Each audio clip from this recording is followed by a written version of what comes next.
Abra sua Bíblia, por favor, no Salmo de número 43. Salmo 43.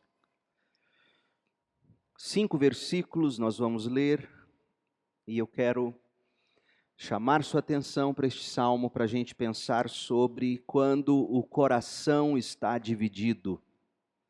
Quando o coração está dividido.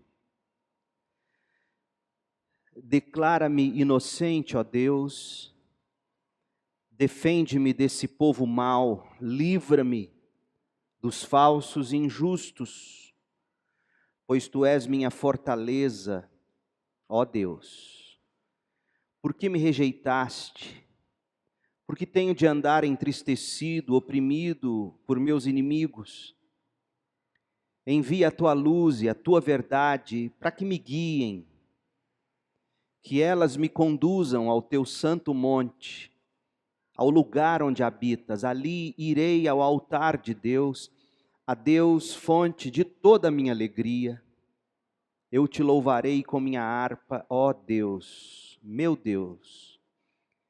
Por que você está abatido, ó minha alma? Por que está tão triste? Espere em Deus, ainda voltarei a louvá-lo, meu Salvador e meu Deus. Amém. Os Salmos 42 e 43 juntos respondem algumas das questões mais frequentes e dolorosas das pessoas. Por que eu sinto tanta tristeza? Como curar essa tristeza? Por que Deus não me socorre? O que fazer quando Deus não me responde? Estas são uma das questões da alma dolorida, ferida, e que tantas vezes nós nos perguntamos ou perguntamos a Deus e não nos vemos atendidos. Quarta-feira passada e domingo passado nós nos debruçamos em cima do Salmo 42. Nós meditamos sobre as causas da depressão espiritual, nós analisamos o estado da alma deprimida e nós buscamos cura para a alma abatida ou deprimida. Tudo isso lá no Salmo 42. Hoje, nós vamos olhar para o Salmo 43, que é a última parte deste masquil dos filhos de Corá, ou Salmo de sabedoria dos filhos de Corá. Nós dissemos que Salmo 42 e 43 compõem uma unidade, sendo que as duas primeiras estrofes desta unidade estão lá no Salmo 42, como já vimos, e a terceira e última estrofe desta unidade está aqui, Salmo 43, com seus 5 versículos. Dessa forma, quarta-feira passada, o tema foi quando a alma fica abatida.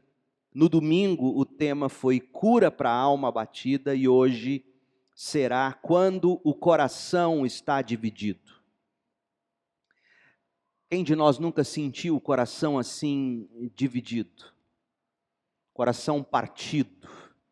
Quantos de nós nunca se pegou dizendo sobre um filho, por exemplo, ele está tão dividido, eu estou tão dividido?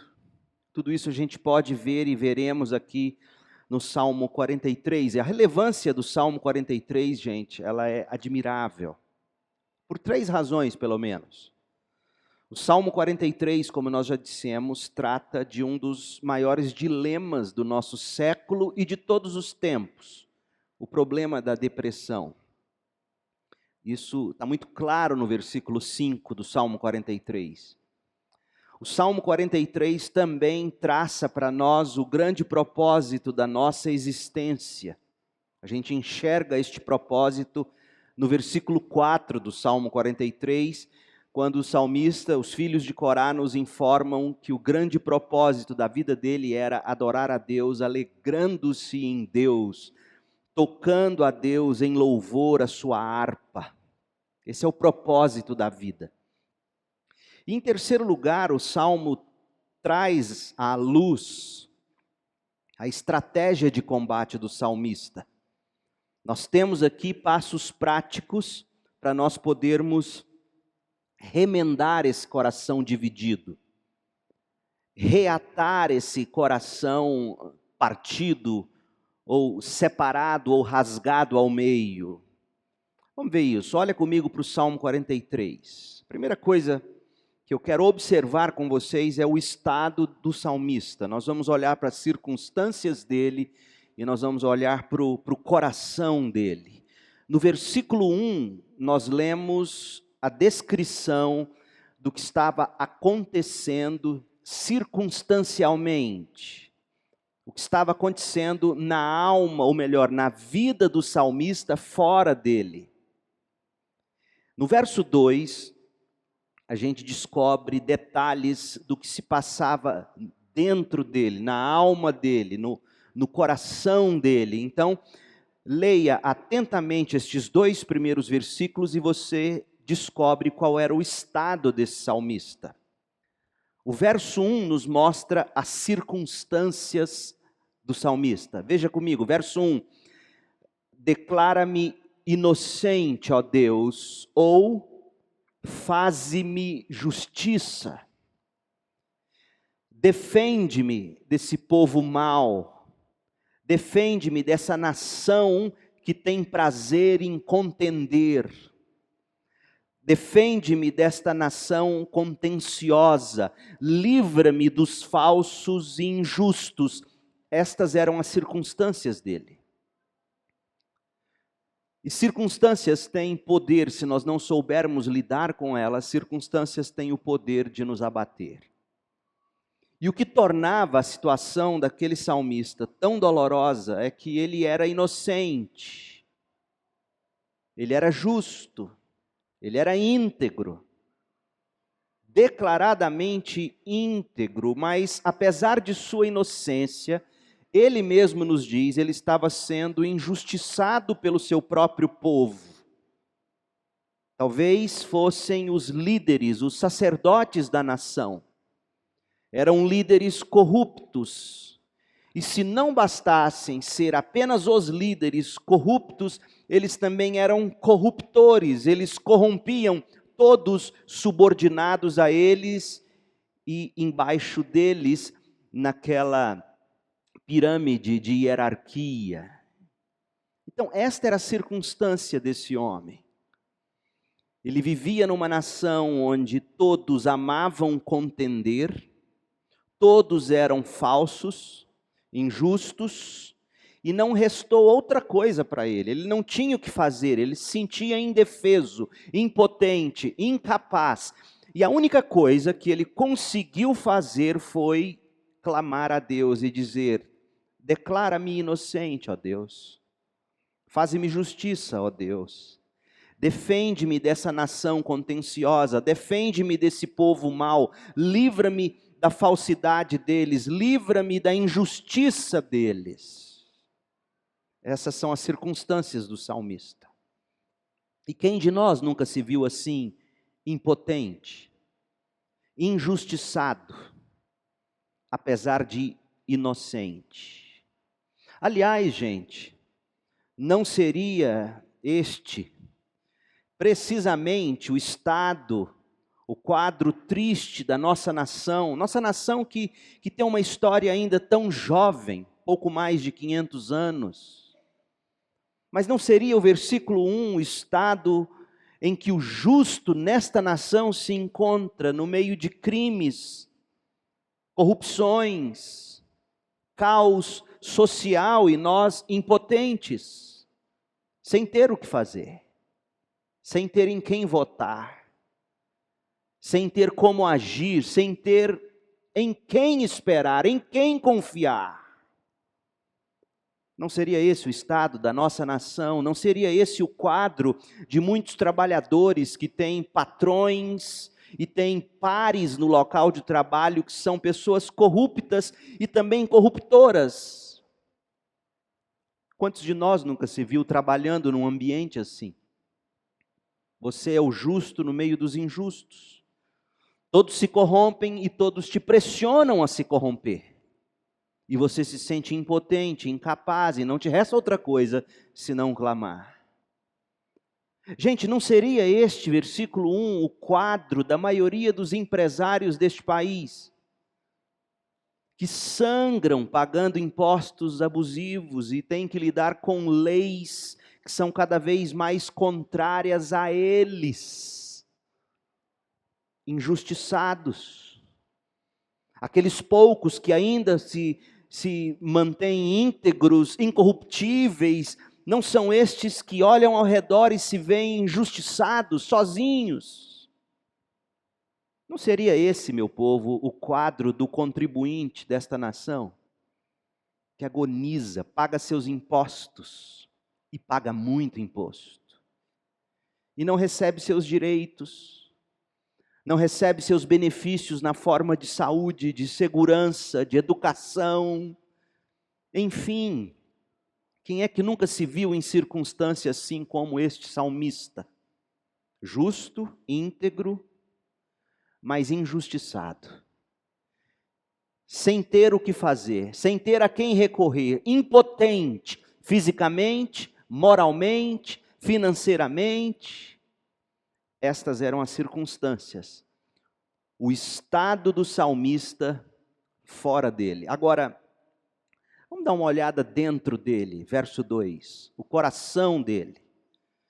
Como é que estaria o coração de um ser humano assim, num contexto assim, tão injusto, cheio de falsidades, cheio de corrupções, cheio de corruptos e de corruptores maldosos? Olha o que ele diz, verso 2. Tu és minha fortaleza.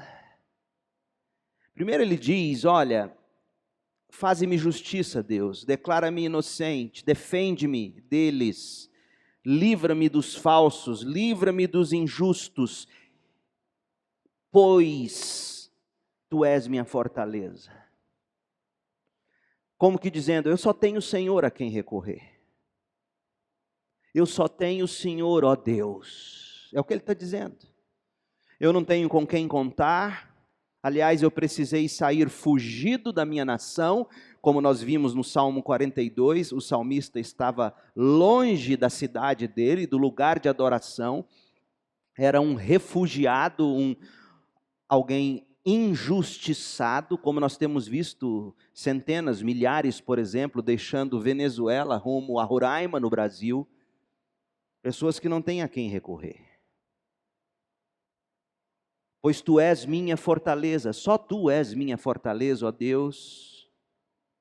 Agora, conquanto ele tenha fé nisso, olha o que ele diz a seguir. Por que me rejeitaste?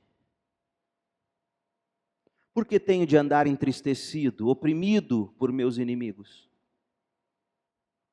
Por que o Senhor não me ouve? Por que o Senhor não me atende? Por que o Senhor não me alegra? Por que eu continuo sofrendo na mão desses injustos, desses corruptos e desses corruptores? Sabe o que me chama a atenção nesse versículo? Sabe o que é mais marcante para mim nesse versículo?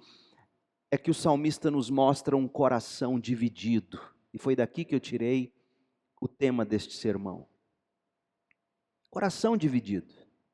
Sim, ele crê em Deus, ele ora a Deus, ele se refugia em Deus, ele espera em Deus, mas continua se sentindo rejeitado por Deus, sente-se abatido, oprimido, injustiçado pelos seus inimigos. Ouça de novo, tu és minha fortaleza, ó Deus, mas por que me rejeitaste? Tu és minha fortaleza, ó Deus, somente a Ti eu tenho em quem recorrer. Mas por que eu ainda ando tão entristecido? Tu és a minha fortaleza, não há mais ninguém que eu possa buscar, mas por que eu continuo sendo oprimido pelos meus inimigos? Você consegue ver a alma dividida desse homem? O coração dividido entre o crer e o descrer. Lá no final, no versículo 5, ele revela esse mesmo sintoma, coração dividido. Veja de novo, verso 5. Por que você está abatido, a minha alma? Por que está tão triste?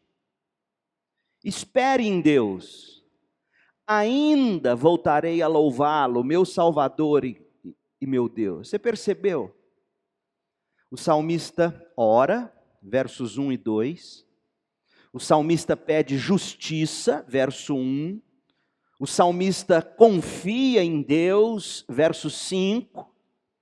Mas ele continua triste.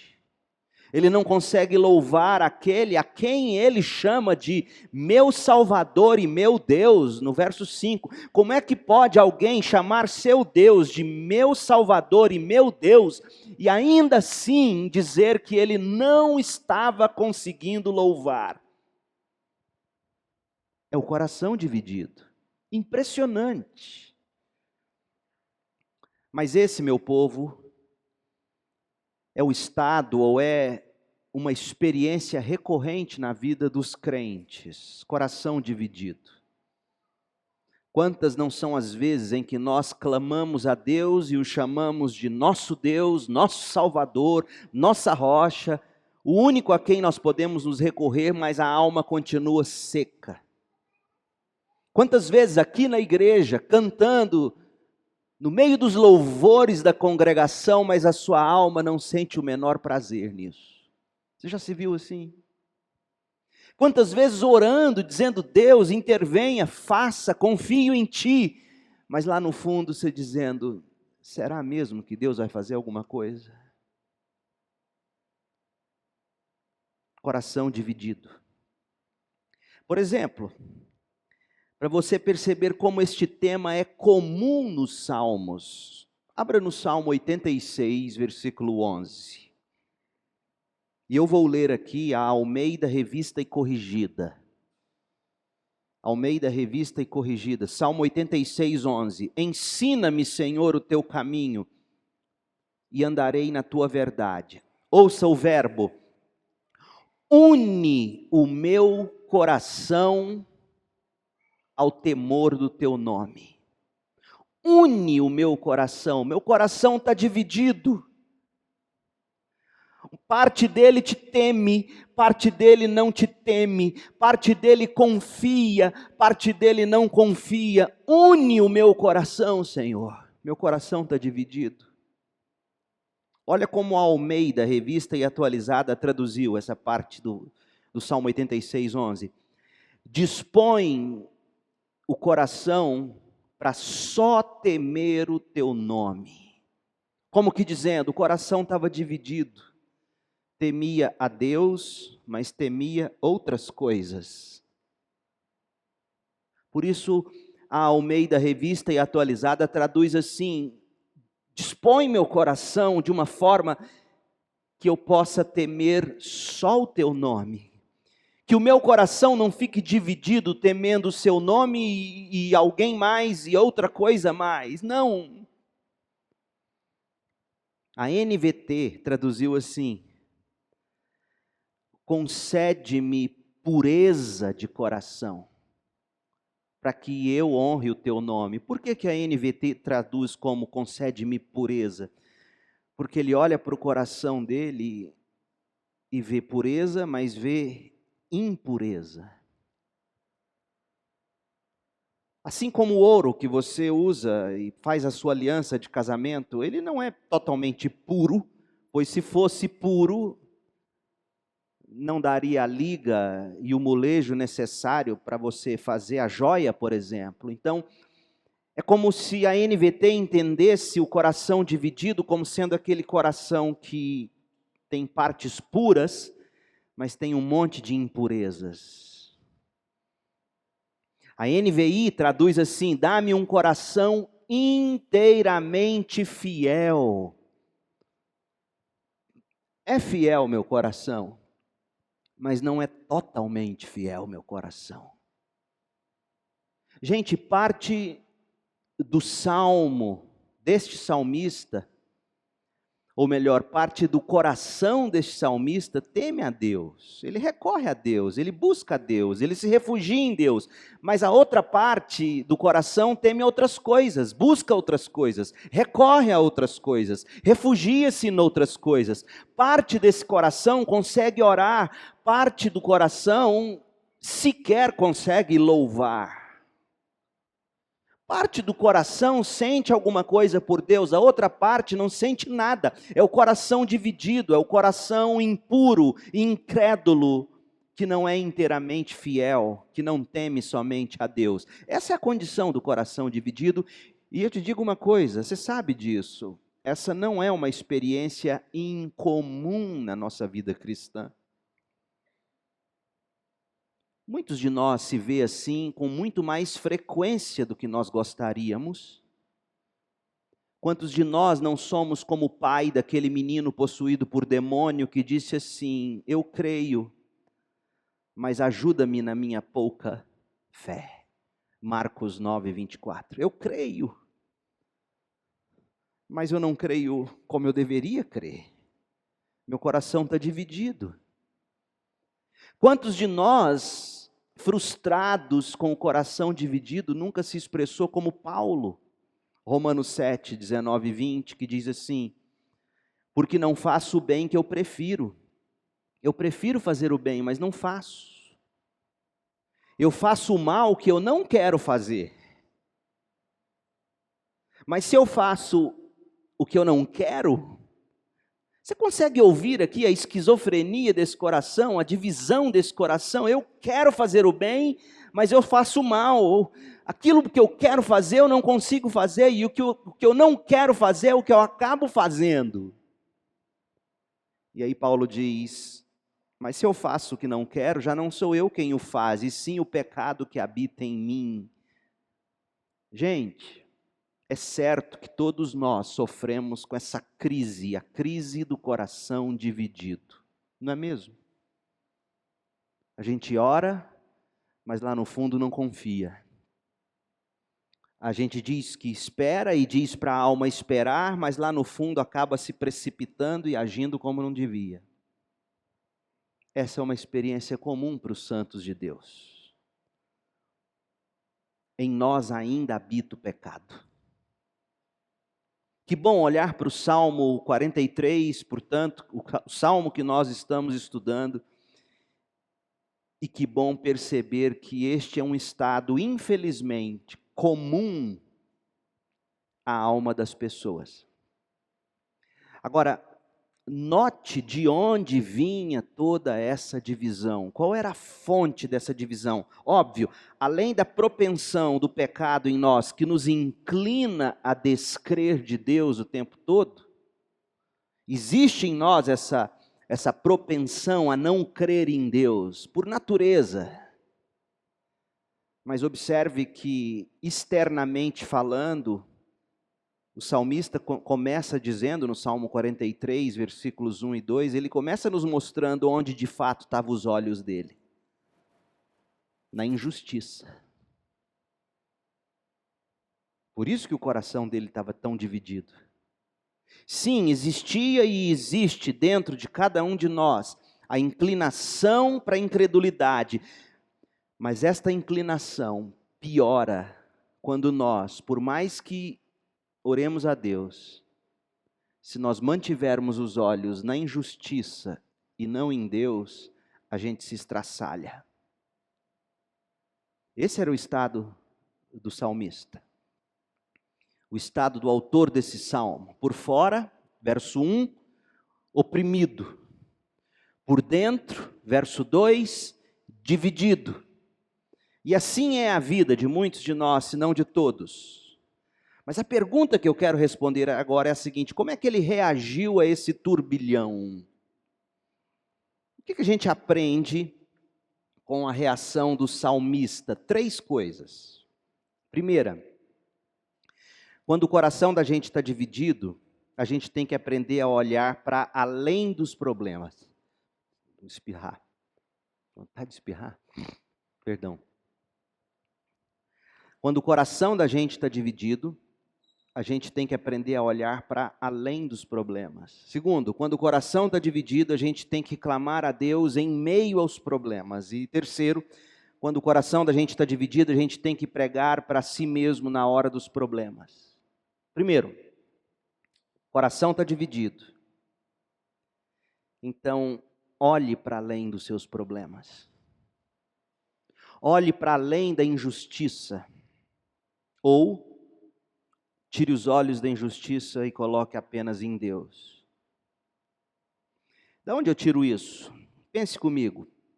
Oprimido por fora, dividido por dentro, a tentação da gente sempre vai ser a de olhar para o problema. Aí o que a gente acaba fazendo? A gente só ora para Deus resolver o problema. A gente só ora pedindo a Deus pelo problema. A gente só ora dizendo: Deus, me tira desse problema. Deus, me cura dessa doença. Deus, age. Deus, faz. Deus, faz. Quem se mantém nesse ritmo, conquanto esteja orando a Deus, está mantendo os olhos no problema. O seu coração nunca vai se reatar desse jeito. Só que quando a gente olha para esse salmo, a gente aprende com a reação do salmista.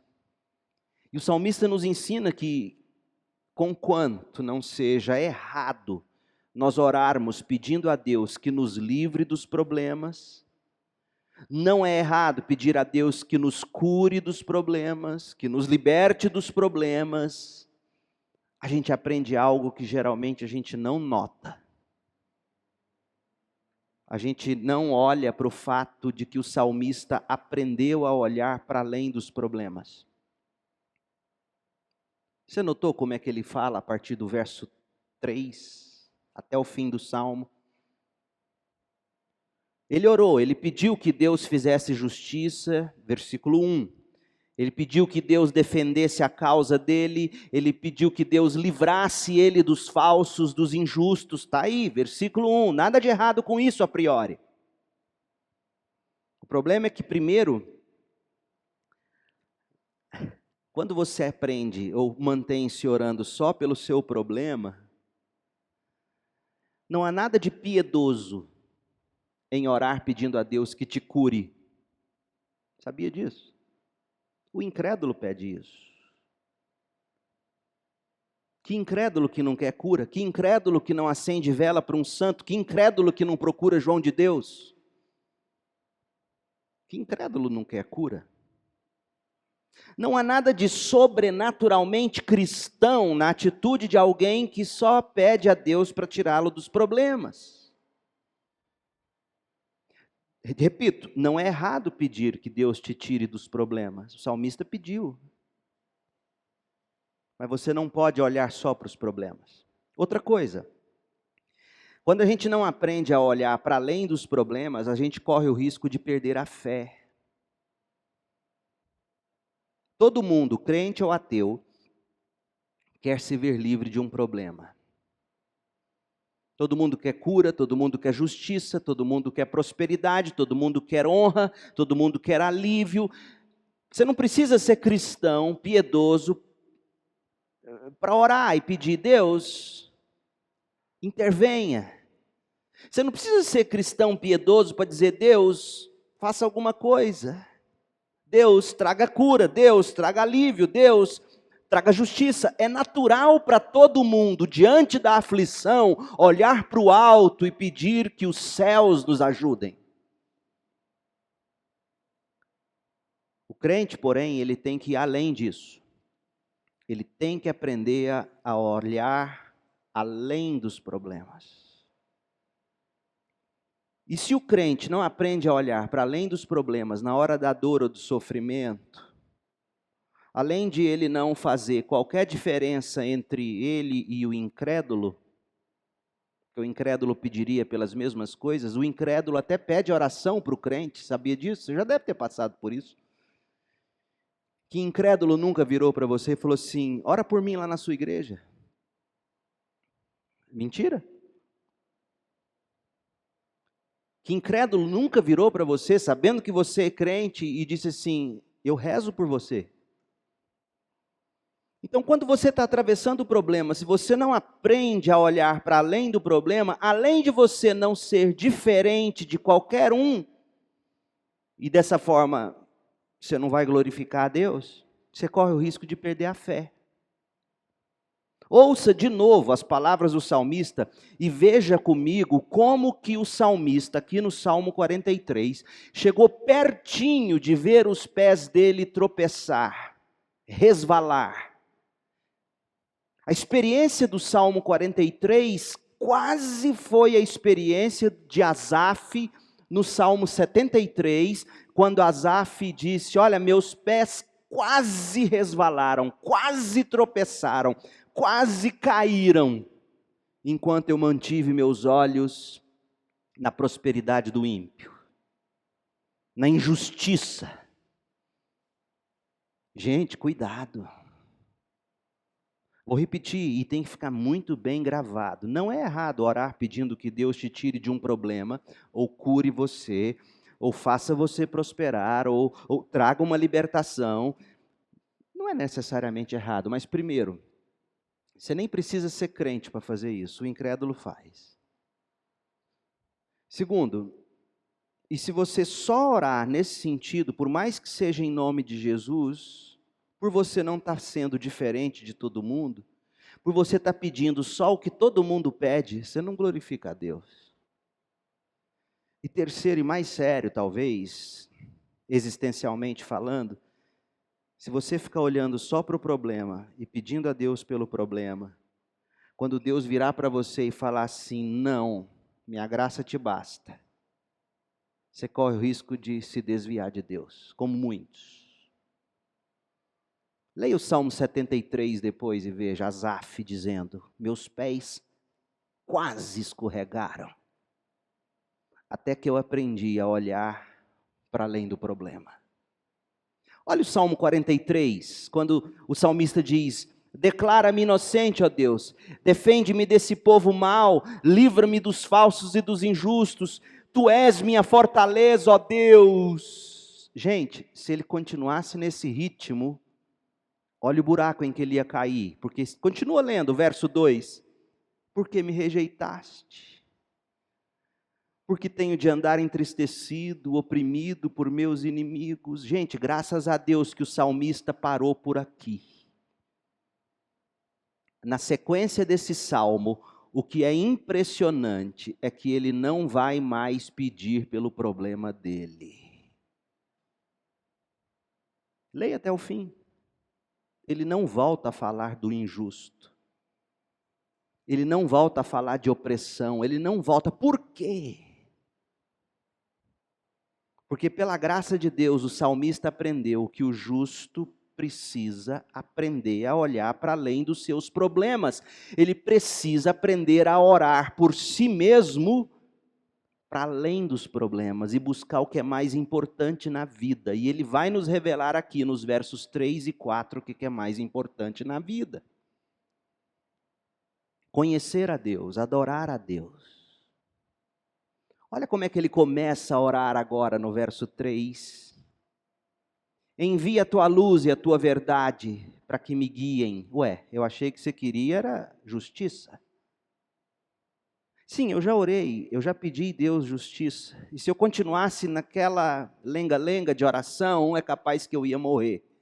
Então eu resolvi olhar para além dos problemas. Então agora o que eu quero é: envia a tua luz, a tua verdade para que me guiem. Que elas me conduzam ao teu santo monte, ao lugar onde habitas. Ali irei ao altar de Deus, a Deus, fonte de toda a minha alegria. A palavra hebraica aqui, a expressão hebraica para fonte de toda a minha alegria é Deus que é a alegria da minha alegria. O miolo da minha alegria, o cerne da minha alegria. Eu te louvarei com minha harpa, ó Deus, meu Deus. E aí ele vira para a alma dele e diz: minha alma, por que você está abatida? Para de olhar para os problemas. Por que você está tão triste? Espere em Deus. Espere em Deus. Deus fará justiça por nós. É assim que ele termina o salmo? Ué, mas ele começou o salmo pedindo justiça? Por que ele termina o salmo não pedindo por justiça? Por que ele termina o salmo dizendo: ainda voltarei a louvá-lo, meu Salvador e meu Deus? Por que ele termina o salmo assim? É espantoso, meu povo. Porque ele entendeu, em meio aos problemas, que mais importante do que Deus nos tirar dos problemas, é a nossa alma voltar a louvar a Deus. Crente, aprenda essa lição. O pagão não ora desse jeito. O pagão ora igual o versículo 1 ora. Porque existe pagão justo. Sabia? Justo no sentido de ser honesto, trabalhador. Existe um monte de pagão honesto e trabalhador que ora exatamente como o versículo 1. Agora, nenhum pagão, por mais justo, consegue parar de orar pelo problema para pedir o que realmente importa na vida. Eu quero Deus. Eu quero aprender a louvar a Deus de novo. Eu quero louvar a Deus como eu nunca louvei. Eu quero me alegrar em Deus como eu nunca me alegrei. Ele é o meu Salvador, Ele é o meu Deus. Só quem nasceu de novo em Cristo Jesus ora o versículo 5. Você não precisa ser crente para orar o versículo 1. Mas só crente ora o versículo 5. Meu povo, como é espantoso em meio nossas reuniões de oração, raríssimas às vezes, a gente ouvir crentes dizendo: eu quero mais de Deus, pastor, eu quero mais de Deus, igreja, me ensine, me ajude, ore por mim.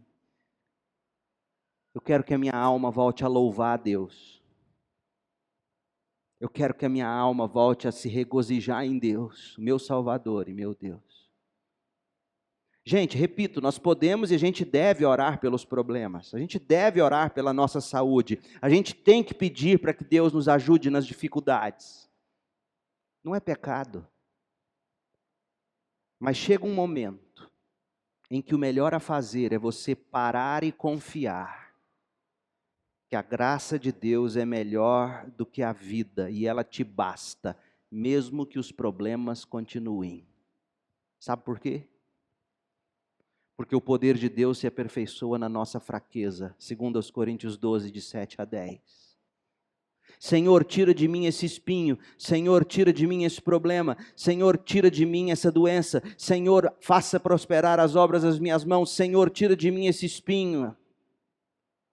Você está conversando com Deus, mas está com o olho no problema. Aí Deus chega em você como que chegou em Paulo e falou: ô, chega. Para de olhar para isso. Minha graça te basta. Olhe para mim. O meu poder se aperfeiçoa na sua fraqueza. Aproveite toda essa circunstância e todo esse problema e ore como realmente você tem que orar. A saber, ó minha alma, vamos buscar Deus, eu quero crescer em Deus e no louvor a Deus. Então essa é a primeira coisa que a gente tem que fazer na hora do sofrimento. Eu vou parar por aqui. Foi só o primeiro ponto. E eu não quero estragar a festa do Orlando. E já é 8h35. Tem mais 2 pontos. Quarta que vem, a gente conclui esse salmo. Mas a primeira coisa que eu quero que você saia daqui, com base no que nós vimos. Quando o seu coração estiver dividido, abatido, rasgado pelos problemas, reaja como esse salmista. Olhe para além dos problemas. Sim, peça por eles, peça a intervenção de Deus, queira a graça de Deus sanando. Mas pare de olhar, fala: Deus, chega, tá bom, já pedi e o Senhor sabe. O que eu quero agora é que minha alma volte a louvar o Senhor. O que eu quero agora é que meu coração se alegre na verdadeira alegria. O Senhor é a verdadeira alegria. O que eu quero agora é que minha alma volte a cantar. Eu quero agora que o meu coração comece a produzir de novo louvores. Eu quero poder de novo pegar minha harpa e louvar ao Senhor. Deus, é isso que importa na vida. Quando o seu coração está dividido, primeira coisa, Aprenda a olhar para além dos problemas. Os filhos de Corá aprenderam. Semana que vem, Deus permitindo, nós vamos aprender pelo que de fato a gente tem que clamar em meio aos problemas. Em meio aos problemas, a gente não clama apenas para Deus nos sarar dos problemas. E é isso que a gente vai aprender semana que vem. Há algo muito mais importante pelo que orar. Quando a alma está dividida. E nós vamos aprender isso semana que vem, concluindo assim esse salmo maravilhoso. Vá para casa com este salmo, medite nele. Quem sabe eu te deixo pregar no meu lugar semana que vem. As duas últimas coisas que nós veremos aqui é quando o coração está dividido, clame a Deus em meio aos problemas. Mas clamar pelo quê? É o que a gente vai ver. Como clamar? Clamar pelo quê? E a última coisa que nós vamos ver, quando o coração está dividido, nós vamos revisitar um conceito de domingo passado, mas nós vamos nos aprofundar nele. Quando o coração está dividido, pregue para si mesmo. Mas pregar o quê? Traga prontinho e eu te deixo pregar no meu lugar. Deus te abençoe com paz. Vamos orar, feche seus olhos. Pai, em nome de Jesus, como é natural para nós orar com os olhos fixos na injustiça. Enquanto o Senhor nos chama a olhar para além das injustiças. Ó Deus, como é fácil querer apenas que o Senhor nos cure, ou nos liberte, ou nos faça prosperar, ou nos honre, ou nos abençoe, ou nos agracie. Sim, o Senhor é também glorificado em todas essas coisas. Mas há muito mais pelo que orar na hora do sofrimento. Ajuda-nos a discernir isso, a aprender isso, a querer isso. Não apenas para o bem das nossas almas, mas principalmente para a glória do Teu nome. É no nome de Jesus que oramos. Amém.